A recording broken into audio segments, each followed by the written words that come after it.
Hello guys, welcome to our YouTube channel Vision Academy. आज हम start करने जा रहे हैं हमारे मैथ्स 2 का चैप्टर टाइम सीरीज। चैप्टर को स्टार्ट करने से पहले आज हम सीखते हैं कि इस चैप्टर का मीनिंग क्या होता है, एज वेल एज ये हमें कहाँ पर यूजफुल होता है और इस चैप्टर को सॉल्व करने के कौन कौन से मेथड्स होते हैं। फर्स्टली हम मूव करते हैं हमारे मीनिंग की तरफ। तो मीनिंग में जैसे कि आप देख सकते हैं लिखा हुआ है, a variable observe over a period of time is called a time series। अब what is variable?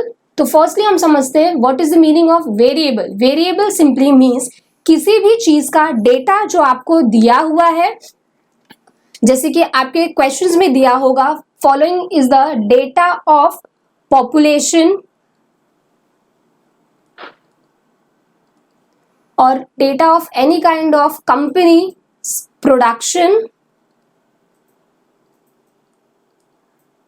कंपनी की सेल्स, तो वो यहां पर बन जाएंगे हमारे लिए वेरिएबल्स। वेरिएबल्स को ऑब्जर्व करना, after the observation find out करना कि टाइम के साथ में उन चीजों में कौन कौन से चेंजेस आए हुए। दैट मीन्स कि आपका जो भी चेंज है वो इंक्रीज हुआ है या फिर डिक्रीज हुआ है। इसे हम एक एग्जाम्पल के थ्रू समझने की कोशिश करते हैं। So a manufacturing company wants to predict demand for its product for next year to make a production plan.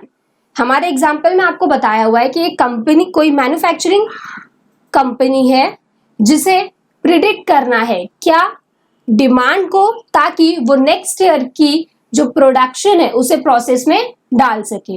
तो लास्ट कुछ ईयर्स की प्रोडक्शन बेसिकली डिमांड को एनालाइज करके कंपनीज क्या कर सकती है, आने वाले दैट मीन्स फ्यूचर के नेक्स्ट ईयर के लिए वो लोग प्रोडक्शन को फाइंड आउट कर सकते हैं और प्रोडक्शन के प्रोसेस को आगे बढ़ा सकते हैं। तो मीनिंग के बाद अब हम मूव करते हैं हमारे ग्राफिकल प्रेजेंटेशन की तरफ कि हम ग्राफिकल फॉर्मेट में टाइम सीरीज को कैसे रिप्रेजेंट कर सकते हैं। सो जैसा कि फर्स्टली अगर आप देखेंगे, ये जो हमारे पास ग्राफ रिप्रेजेंट है, यहाँ पर हमारे पास एक्स एक्सिस जो कि ईयर को रिप्रेजेंट कर रहा है और नेक्स्ट हमारा वाई एक्सिस जो कि हमारे नंबर ऑफ रोड एक्सीडेंट्स को रिप्रेजेंट कर रहा है। सो ईयर्स की अगर हम बात करें तो हमारे पास 1972 से लेकर 1978 तक का कंटिन्यूअस डेटा अवेलेबल है। और जैसा आप देखेंगे फर्स्ट 1972 में रोड एक्सीडेंट्स रेट का नंबर कितना था, 2493। 1973 में वो इंक्रीज होकर 2638 पे चला गया। इन अ ईयर 1974 हमारा same ratio that means road accident का 2699। इन अ ईयर 1975 में वो नंबर्स 3038 पे पहुंच गए। इन a year 1976 3745। In a year 1977 हमारा रेशियो 4075 पर पहुंच गया और इन ईयर 1978 हमारा एक्सीडेंट रेट रेशियो 4688 पे पहुंच गया। तो ये क्या है, ये सिंपली ओरिजिनली डेटास रिप्रेजेंट करके हमें दिए गए, जिस वजह से जो ग्राफिकल लाइन हमने बेसिकली क्रिएट की है ये हमारी बन जाएगी original time series. Okay, after this अगर आप देख रहे होंगे तो यहां पर हमारे पास एक रेड कलर की स्ट्रेट लाइन रिप्रेजेंटेड है जिसे हम बोलते हैं हमारी ट्रेंड लाइन। अब what is the meaning of trend line? It simply means ये हमें हेल्प करता है कि हम फाइंड आउट कर सके कि जो हमने हमारा graphical that means original data represent किया है वो अपवर्ड फॉर्म में है या फिर डाउनवर्ड। इसे हम फाइंड आउट करने के लिए किसका यूज करते हैं, ट्रेंड हैं, जिसमें फर्स्ट है हमारा secular trend. What is secular trend? It simply means कि change according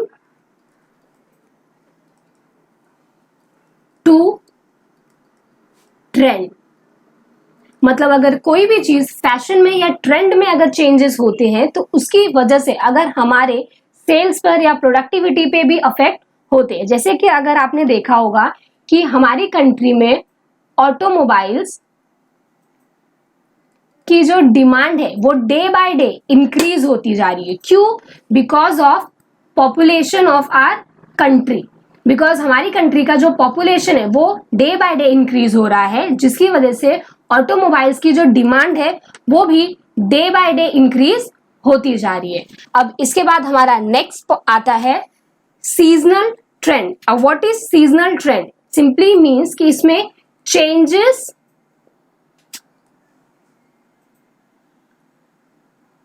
in less than 1 year.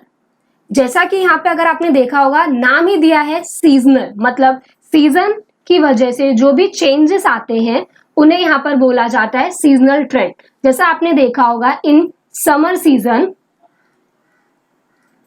Summer season में हमारे यहाँ पर कॉटन क्लोथ्स की डिमांड ज्यादा हो जाती है, बिकॉज सीजन की ही डिमांड होती है, बिकॉज हमारे यहाँ पे वेदर कंडीशन वैसा बन जाता है कि हमें कॉटन क्लोथ्स की ज्यादा डिमांड लगती है। इसके अलावा अगर आपने देखा होगा कि समर सीजन में हॉलीडेज पे ज्यादा लोग जाना पसंद करते हैं, जिसकी वजह से हमारे यहाँ पर टूर्स एंड ट्रेवल्स का जो बिजनेस है इन सीजन ऑफ समर बहुत अच्छी तरीके से रन होता है। इसके अलावा अगर आपने देखा होगा इन रेनी सीजन हमारे यहाँ पर अम्ब्रेला की जो मार्केटिंग है वो बहुत ही ज्यादा इंक्रीज होती है। क्यों? क्योंकि रेनी सीजन में अम्ब्रेला की डिमांड ऑटोमेटिक इंक्रीज हो जाती है। आफ्टर सीजनल ट्रेंड अब हम मूव करते हैं हमारे नेक्स्ट ट्रेंड की तरफ, जो है साइक्लिकल वेरिएशंस। अब what is cyclical? Cyclical it simply means it is useful for changes in more than 1 year। Simply कि हमारा cyclical variation more than 1 year मतलब 5 ईयर्स, 10 ईयर्स, 15 ईयर्स, मतलब मोर ईयर्स के डेटास को कलेक्ट करता है और उन्हें एनालाइज करता है, जिससे हम ये पता लगा सके कि हमारे ऑर्गेनाइजेशन में क्या प्रोसेस चल रहा है एज वेल एज हमारे ऑर्गेनाइजेशन की क्या सिचुएशन चल रही है। इसके लिए हम एक एग्जाम्पल देख लेते हैं यहाँ पर, जैसे बिजनेस की इकोनॉमिक कंडीशन।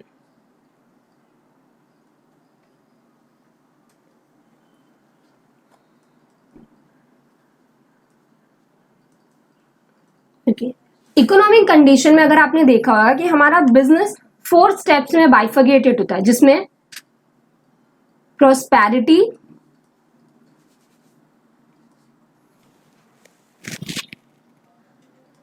रिसेशन, डिप्रेशन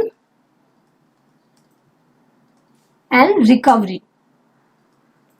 मतलब अगर आपने देखा होगा किसी भी ऑर्गेनाइजेशन में ये 4 स्टेप्स कंपल्शन में आते हैं और किसी भी ऑर्गेनाइजेशन के इकोनॉमिक कंडीशन इन 4 स्टेजेस से होकर ही जाते हैं।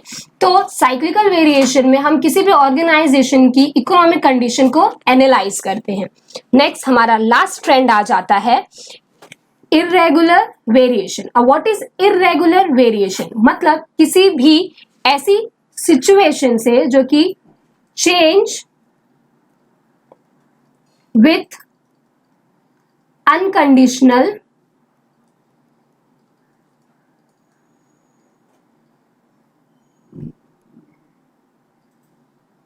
सिचुएशन, मतलब किसी भी अनकंडीशनल सिचुएशन की वजह से जब हमारे ऑर्गेनाइजेशन के मैन्युफैक्चरिंग या फिर डिमांड में कोई भी चेंजेस आते हैं उन्हें बोला जाता है इर्रेगुलर वेरिएशन। एग्जाम्पल के थ्रू हम समझने की कोशिश करते हैं, जैसे at the time of war, flood,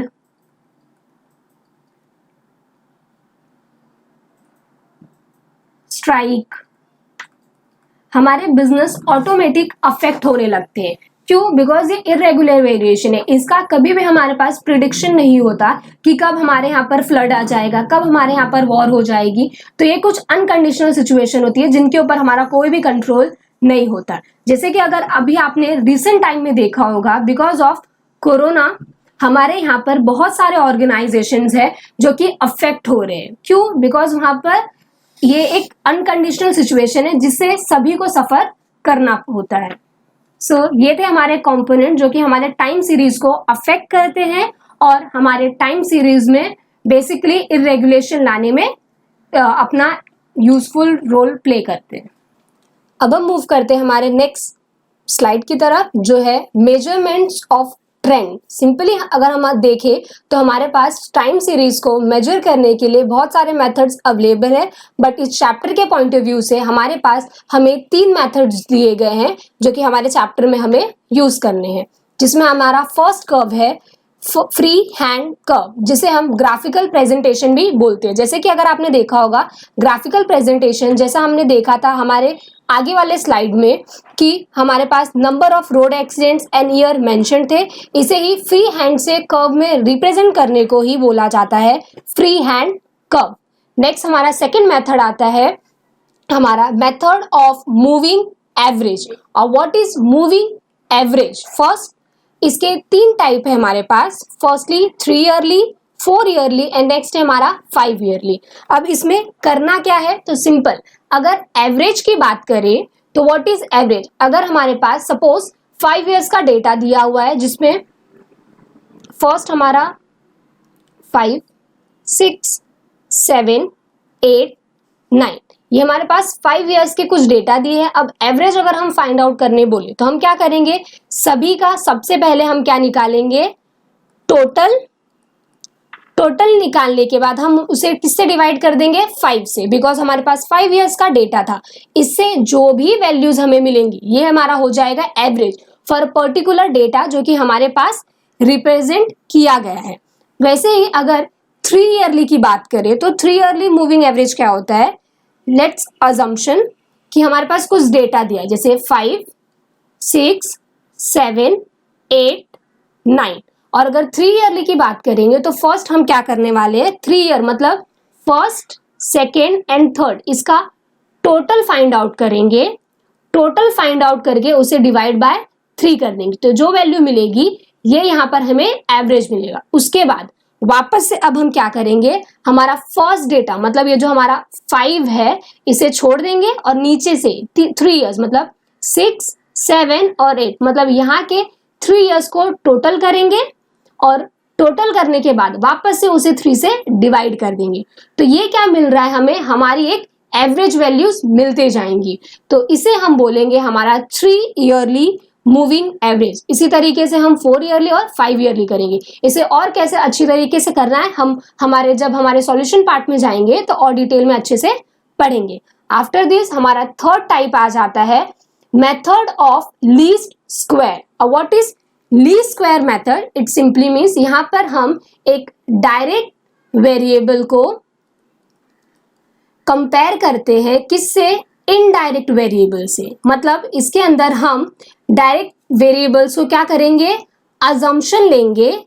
assumption के बेसिस पे हम क्या करने वाले हैं? हमारे लिए एक ट्रेंड लाइन फाइंड आउट करेंगे जिससे हम हमारे आंसर को ग्राफिकल प्रेजेंटेशन में रिप्रेजेंट करेंगे। और एक चीज याद रखना, हमारे पास जो हमारा first that means free hand curve और मेथड ऑफ मूविंग एवरेज है, ये हमें कभी भी एक्यूरेट आंसर्स नहीं दे पाती। बट जो हमारा थर्ड टाइप है that is method of least square, ये हमेशा हमें एक्यूरेट और हमेशा प्रॉपर आंसर फाइंड आउट करके देने में हेल्पफुल होता है। तो इस चैप्टर में हम हमारे ये 3 मेथड्स को पढ़ेंगे।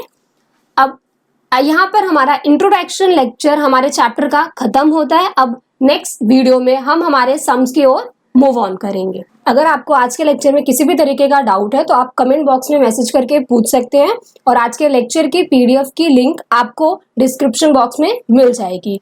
और अगर आपको आगे की वीडियोस के नोटिफिकेशन चाहिए तो आप हमारे चैनल को लाइक, शेयर और सब्सक्राइब कर सकते हैं।